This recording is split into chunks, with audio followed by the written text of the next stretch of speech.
I helped him build that church. I was there raising the wood and driving the nails. I pressed my body up against giant oak beams to hold them in place and went home smelling of sap. He oversaw the thing in its entirety, an experienced architect at chapels. He was a preacher's preacher, the kind who you'd half expect to burst into hymns in the middle of the street. When people stopped and ate lunch, he took out the good book and gave sermons which everyone loved, or at least everyone meant to be there. It was such a beautiful church, and still is. Part of me still wants to stay here, but I know that town's soul left it a while ago now. God forgive me. I hate him so. I hate what he's done to us. Darrell Lockheed was the best man, let alone preacher, that I had ever known. He was cheerful and helpful, always first or nearly first to come to anyone's assistance. He never swore, drank, or did wrong by any man or by the Lord.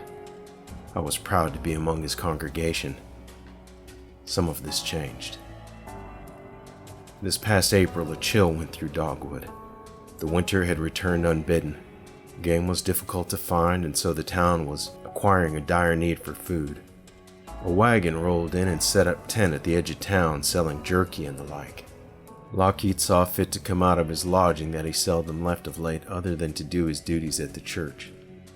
I passed him by and he looked like about half the man he typically was on the pulpit. He was slim and pale and real tired-like. I asked him if he'd been feeling all right, and he said yes he had, and told me to have a blessed day. That information could be inconsequential, but I suspect that was the first time I saw him out of sorts. From that point on, I had events between him and my neighbors retold to me. Things like, well, I heard noises coming from his lot, and what's he been out walking in my field for? Things like that.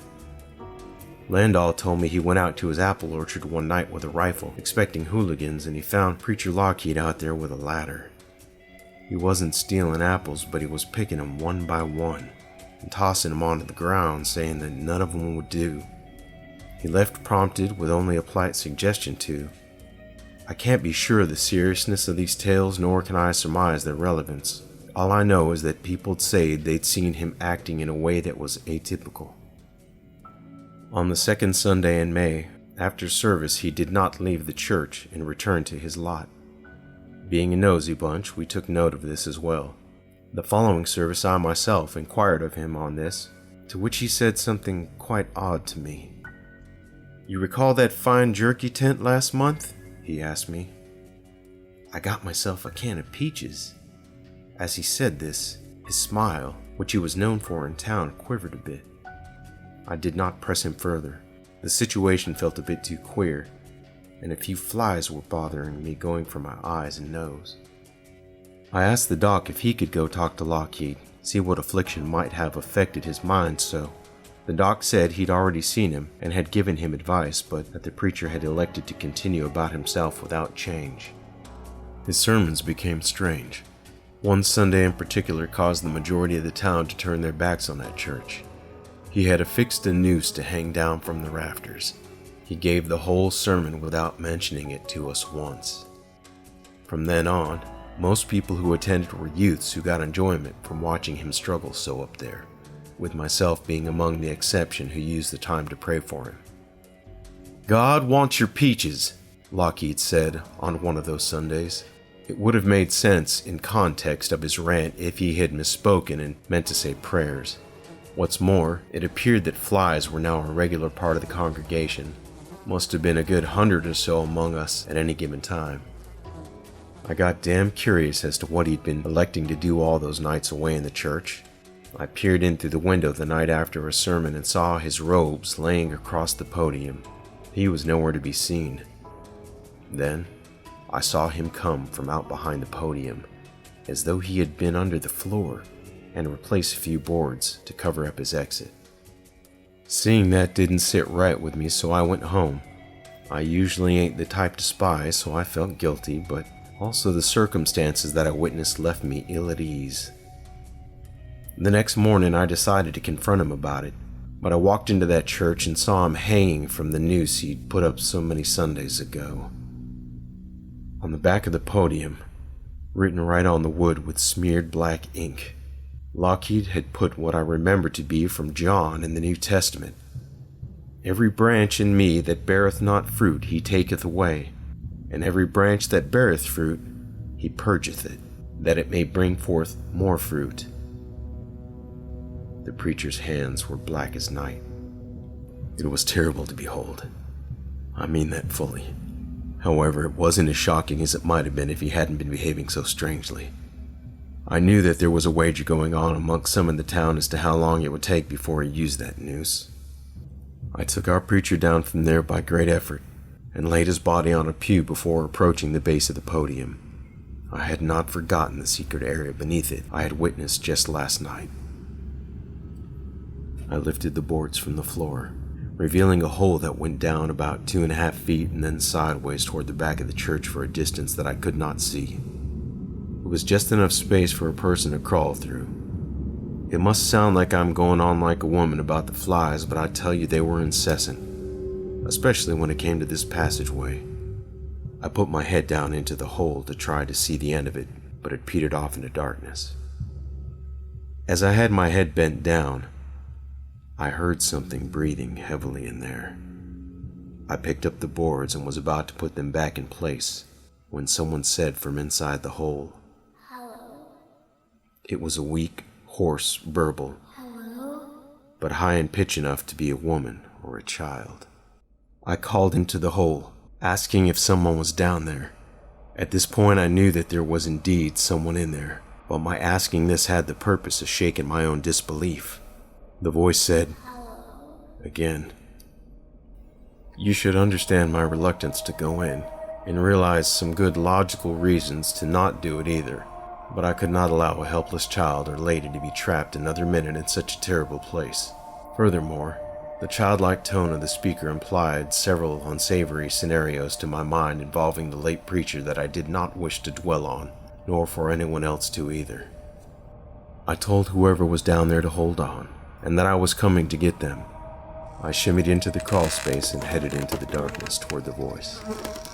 The flies relentlessly went in my eyes and mouth, so now and then I stopped to work them out with my fingers. While I was down there, I brushed past something sharp. If I was going along with less caution, I might have torn my arm open. It was too dark down there to identify, so I pressed on and did my best to worm around it. My discomfort kept me focused on my task. My figure isn't as slight as the preacher's was, and the passage continued to narrow. It wasn't too long before the sides of the tunnel closed around my shoulders. If I pushed forward, I am certain that I would have gotten stuck. I called out to the other person to notify them of the predicament. The voice said, "Peaches," in reply. I could hear that I was very close to it, possibly just a few feet away, and I said, "What?" And again, the voice said, "Peaches." I still could not place an age or gender to it. I told the trapped individual that I was about to leave and try to find another way of getting them out. A cold, moist hand grabbed my arm. The voice said, "Peaches." "Peaches," I said, backing out as quickly as I can, away from the grip, pulling away with some difficulty. "Yep, I'll get you those." My heart was going like I'd run a mile. No person's touch should feel like that, not even if they were sickly, and it was strong. Stronger than someone I'd once lost a fight to. I backed out so quickly I caught myself on what I had avoided while going in. I knew it was a bad gash without seeing it, and I felt dozens of flies licking at it all the rest of my way out. I went home and fetched as many tools as I could gather for the job and went back to the church. I had to pull up the floor about halfway through the place. The end of the tunnel, as was revealed to me, was empty except for dozens of empty cans of peaches. I buried the preacher there in that space. I was fortunate to have brought a shovel. I reversed the boards on the podium to hide his handiwork. The rest of the town either believed the story I spun them, that I saw the preacher leave town in the night, or else they assumed that he hung himself and that I was doing my best to preserve his honor. The latter is the truth, just not the whole of it. I dearly hope that there is not a third party of thought, one foremost belonging to those who witnessed me getting my tools, or those who may have heard my repairs in the church. I write this now to harden my thoughts, to know that I believe what happened. I hope someone should find this. Someone ought to know. ought to be warned. Perhaps, though, not until I am very old and can part from this journal without guilt, the guilt of knowing I'd be tarnishing the legacy of that church and possibly forever wounding the spirits of the people of Dogwood. Why, preacher? Why would you not tell anyone about what was going on beneath our church? I fear that by feeding whatever it is you were feeding, you've ushered something very evil into this town, something that can't be buried in dirt or trapped under wood. My nerves have not been the same since that day, so I do not know how far to trust my senses. But I do feel evil hovering like a miasma over this town where I did not feel such a thing before. There is a sickness of the spirit as thick and pervasive as mineshaft air, and I'm of a mind that the results will be just as dire. In any case, I am leaving. I wish God's mercy on this town and those in it, but I cannot bring myself to wish His mercy on our wayward shepherd.